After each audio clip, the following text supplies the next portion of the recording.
The They door to the believe they have rancho found us, closes which behind you. means our time It's a is shack running out. made of black We must plastic act bags and now. rotting wood, hidden so deep in the gully that the sun never fully hits the dirt floor. The air smells like wet earth, cheap cigarettes, and sweat. 17 of them are sitting in a circle on cinder blocks and milk crates. They're all looking at you, not with anger, not with curiosity, with patience. You've been waiting for this for months. You stood on the corner for 18 hours a day. You ran packages without knowing what was in them. You took a beating from a rival clique just to prove you wouldn't run.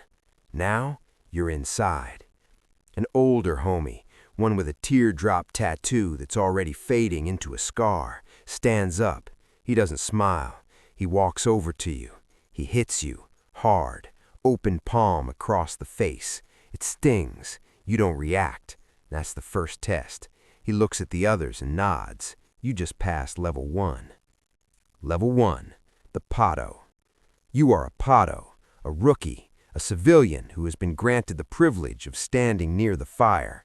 You don't have a vote. You don't have a say. You have 2 functions, observe and serve.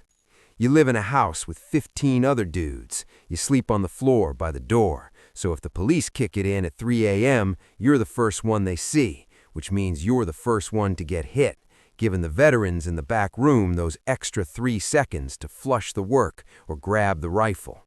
You don't complain about the floor. You don't complain about the fact that you haven't showered in 4 days because the water got shut off and the money from the corner went to the caja, the communal fund, not to you.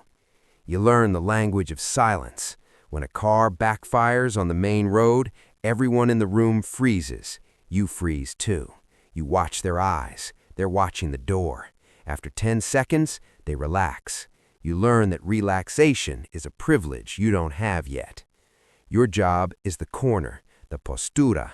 You stand there 12 hours a day. You look for cops. You look for rivals. You text the burner phone in your sock every 30 minutes to confirm you're not dead. If you see a white sedan with tinted windows, you don't run. You whistle. You give the people on the block those extra 5 seconds. You clear $200 a week, but you never touch it. It goes to the homie who drives the pickup truck. It goes to the lawyer for the guy who got picked up last week. It goes to the family of the homie who got killed last month. You learn that money is not yours. Money is the organization's blood, and you are just a vein. At night, you listen to the veterans talk. They talk about business in El Salvador. They talk about who is snitching in the D.C. suburbs. They talk about the corredor, the corridor, and how the Mexicans are squeezing the taxes. You don't ask questions. You already know the answer. The answer is always, you don't need to know. Level 2, the chequeo. You've been a pato for 6 months. You haven't been jumped in yet. You're still a civilian, but you're a trusted civilian. One night, the homie with the teardrop pulls you aside. He asks you a question. Do you want to be down for your neighborhood? You say yes. You have to say yes. There is no other answer. The chequeo is the interview, but it's not a conversation. You're taken to a separate location, a basement, a garage, somewhere with concrete floors that are easy to clean. There are 4 veterans there. They're the ones who will decide if you live or die. They ask you about your mother. They ask you about your first arrest. They ask you about the time you saw a rival homie at the 7-Eleven and you walked the other way. They're looking for weakness. They're looking for fear. If you hesitate, if you cry, if you look away, you're done. Not just rejected. Sometimes done means dead. You can't leave the program. You tell them about your cousin who got killed in San Miguel. You tell them you want revenge. You tell them the gang is your family now because your real family gave up on you. They nod. This is the right answer. They're looking for a total vacancy, a soul that has been evicted so the gang can move in. They tell you to come back tomorrow night. Level 3, the 13 seconds, la bienvenida, the welcome. You're standing in the middle of the circle again. This time there are more of them, 30, maybe 40. They form 2 lines facing each other. It's called the estera, the gauntlet. You have to run through it, but it's not just running. As you pass, they hit you. Fists, feet, belts, pipes. It lasts 13 seconds. That's the rule. 13 seconds for the 13. You're supposed to stay on your feet. You're supposed to fight back. If you fall and don't get up, they keep hitting you until you do. If you can't get up, you weren't meant for this. You take a breath. You run. The first hit lands on your ear. It rings. The second hits your ribs. You feel something crack. You throw a wild punch at a shadow. You connect with a jaw. Good. They like that. You make it to the end. You're bleeding from your lip. Your eye is swelling shut. You can't breathe right. One of the veterans, the one running the ceremony, looks at you. He hands you a joint laced with PCP. You take a hit. It burns. Then he hands you a knife. It's heavy. It's real. He points to a figure standing at the edge of the light. It's a rival, or a snitch, or just some guy who owed money. You don't know who he is. You don't ask. That's the point. Make him pay, the veteran says. You walk toward the figure. Your legs are shaking. Your ribs scream. You realize that the beating was just to get you loose, to get you high on adrenaline and pain. This is the real test, the moral event horizon. You raise the knife. The guy doesn't beg. He knows the rules. He just stares at you. You realize you're not a person anymore. You're a tool, and tools don't have feelings. You do what you have to do. When it's over, you're covered in it. You walk back to the circle. They're all smiling now. They hug you. They pat you on the back. They give you a new name, a street name. You are no longer the name your mother gave you. That person is dead. You are born. You are a homeboy, a full member of the clique. Level 4, the soldado. You are a soldier. You have rank. You have a vote in the clique meetings. You have a say in who gets taxed on the block. But being a soldier means you are the tip of the spear. You handle the muscle. When a store owner on the boulevard refuses to pay the rent, you visit him. You don't kill him, not yet. You break a finger, maybe an arm. You show him the consequence. You take his phone and call the number. You tell them the payment is late. You collect. You're carrying a pistol now, a .38 snub nose. It's old, but it's reliable. You keep it tucked in your waistband behind your back.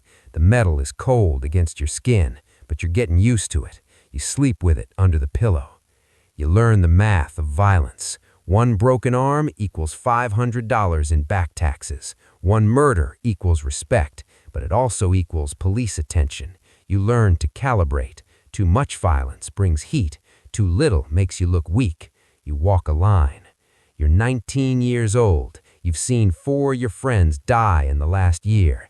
2 from rivals, 1 from cops, 1 from internal discipline. He was skimming from the caja. You watched them beat him in the rancho. You didn't look away. You couldn't. At night, you listened to the veterans talk. They talk about business in El Salvador. They talk about who is snitching in the D.C. suburbs. They talk about the corredor, the corridor, and how the Mexicans are squeezing the taxes. You don't ask questions. You already know the answer. The answer is always, you don't need to know. Level 5, the primera palabra. You've been a soldier for 2 years. You've survived. That's rare. Most of the guys you started with are dead or in prison. You're still here. You've got a reputation for being cold, for being efficient. The older guys notice. One day, the leader of your clique, the primera palabra, the first word, calls you to the rancho. Just you and him. He tells you he's moving up. He's going to the ranfla, the state-level leadership. He needs a new primera palabra for this clique. He picks you. Now you're in charge of 25 soldiers. You're in charge of the corner. You're in charge of the money. You're responsible for making the quota for the guys upstate. You stop carrying a gun. It's beneath you. You have soldiers for that. You carry a phone. That's your weapon. You coordinate. You tell Soldier A to go to the stash house. You tell Soldier B to pick up the package from the associate at the laundromat. You never touch the product. You never touch the cash. Your hands are clean. You sit in the rancho all day. You listen. You adjudicate disputes. 2 soldiers are arguing over a girl. You tell them to settle it in the ring. Fists only. Loser buys the beer. You maintain order. You start wearing nicer clothes, clean sneakers, a gold chain. You're making money now. Real money. $2,000 a week. You have a girlfriend who doesn't ask questions. You have an apartment with a bed. You sleep on a bed for the first time in years. But you don't sleep well. You lie awake, listening for the door. You realize the loneliness of command. You can't be friends with the soldiers anymore. You have to discipline them. You have to send them to do things you wouldn't do yourself. You were the brain. They're the hands. Brains and hands don't hang out. Level 6, the run flitto. You get a call. It's from a number you don't recognize. You answer. It's the runfla, state leadership. They want you to come to a meeting, not in the gully, in a house, a nice house in the suburbs, the kind with a lawn and a fence. You drive there yourself, no soldiers. You're not afraid. You're beyond fear now. You meet the